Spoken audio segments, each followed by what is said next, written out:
ঢাকা 5 ইনশাল্লাহ। আলহামদুলিল্লাহ আমরা যা দেখতে পাচ্ছি আমাদের বিজয় সুনিশ্চিত ইনশাল্লাহ। গণজোয়ার এবং ইয়াং ছেলেপেলেরা ইনশাল্লাহ ব্যাপক সাড়া পাইতেছি আমরা ইনশাল্লাহ। আমরা আশাবাদী, আমরা অনেক আশাবাদী ইনশাল্লাহ। ব্যাপক বিপুল ভোটে ভূমিধস বিজয় হওয়ার সম্ভাবনা রয়েছে।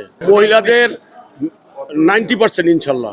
এই ব্যাপারটা ওরা নিজেরাই একটা পরিকল্পিতভাবে জামাত শিবিরের লোক সেজে একটা অঘটন করে চাইছিল, কিন্তু ইনশাল্লাহ পারে ব্যর্থ হয়েছে। রাত্রে তারা আসছে, টহল দিছে, কয়েকবার আসছে। ইনশাল্লাহ আমরা নিরপেক্ষ আশা করছি, তারা নিরপেক্ষতা বজায় রাখবে আমরা আশা করছি। পাঞ্জাবের জগতে একটি বিশ্বস্ত নাম শাবাব এথনিক ওয়্যার। আমি তো আসলে কারো কমেন্ট করতেছে না, তবে ঢাকা পাশে বর্তমান যে যুবক ছেলেরা আছে তারা এই দিকেই বেশিটা ঝুঁকছে। ইয়াং জেনারেশন যেটা চায় যে তারা দেশকে উন্নত করার জন্য, দেশকে একটু চেঞ্জ করার জন্য, তারা নতুন যে যুবক ছেলেরা আছে বিশ্ববিদ্যালয়ে পড়ে তারা আসলে ওই দিকে ঝুঁকে গেছে বেশিটা। সব জায়গায় দাঁড়িপাল্লার গণজোয়ার চলতেছে, আলহামদুলিল্লাহ গণজোয়ার। সুষ্ঠুভাবে নির্বাচন হচ্ছে, সুষ্ঠুভাবে ভোট কালেকশন হচ্ছে, সব জায়গায় দাঁড়িপাল্লার গণজোয়ার চলতেছে। ইয়াং জেনারেশন জেনজিদের দাঁড়িপাল্লা ন্যায় ইনসাফের প্রতীক। ইনশাআল্লাহ 11 দলীয় সরকার অবশ্যই গঠন করবে ইনশাআল্লাহ। না কোনো হুমকি দামকি নাই, ন্যায় ইনসাফের প্রতীকে মানুষ ভোট দিচ্ছে, আশ্বস্ত করতেছে, মানুষ হাসি মুখে আসতেছে, হাসি মুখে ভোট দিয়ে বাসায় ফিরে যাচ্ছে, সুন্দরভাবে ভোট কালেকশন হচ্ছে। আসলে আপনারা দেখেছেন যে 5টি বিশ্ববিদ্যালয়, সেখানে শিবিরের প্রার্থীরা বিপুল ভূমিধস বিজয় গ্রহণ করেছেন। আমরাও আশা করতেছি যে শুধু ঢাকা 5 নয়, বাংলাদেশের যতটা আসন আছে আমরা ইনশাল্লাহ 250+ আসনে ইনশাল্লাহ ভূমিধস জামাত ইসলামী আসন জয়লাভ করবে ইনশাল্লাহ। তো আমরা আশাবাদী যে জামাত ইসলামী 11 দলীয় জোট সরকার গঠন করবে ইনশাল্লাহ।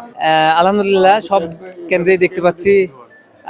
যাত্রাবাড়ি যে কয়টা কেন্দ্রে আমরা ঘুরলাম, প্রত্যেকটা কেন্দ্রেই একেবারে মানুষ সাবলীলভাবে ভোট দিচ্ছে, ব্যাপক উপস্থিতি এবং মানুষ খুব আনন্দ উৎসাহের সাথেই ভোট দিচ্ছে।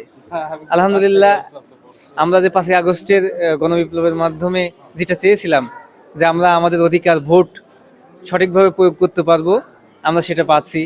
এটা সত্যিই অনেক আনন্দের ব্যাপার এবং জুলাই ভাইদেরকে যারা শহীদ হয়েছেন তাদেরকে অনেক ধন্যবাদ যে তাদের শাহাদাতের বিনিময়ে আমরা এই অর্জনটা করতে পারছি। 17 বছর আগের যে ভোটগুলো সেগুলো অনেক মানুষই দিতে পারে নাই, আর আমরা তো আর সেই সময়ের ভোটার ছিলাম না, এখনকার ভোটার।